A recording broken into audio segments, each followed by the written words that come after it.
Good morning guys, in front of me is Samsung Galaxy M54 and let me show you how to add Google account to this device.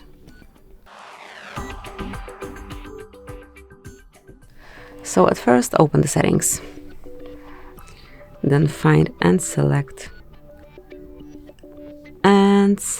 accounts and back up here, mark manage accounts at the top of the list and select add account.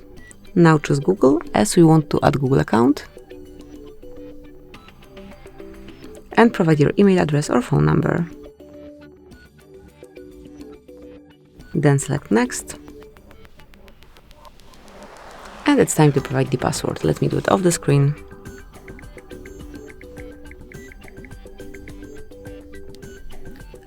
And once it is entered, select next.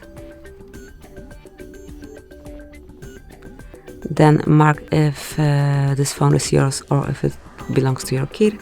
Tap on next. Agree with all the terms and conditions. Actually, you have to do it, but also you can read them if you want. Tap on more, accept. And that's it. Your account has been added. Once you want to remove it, just mark manage accounts. Choose the account to remove and select remove account. Just confirm it then. Thank you for watching. Please subscribe our channel and leave the thumbs up.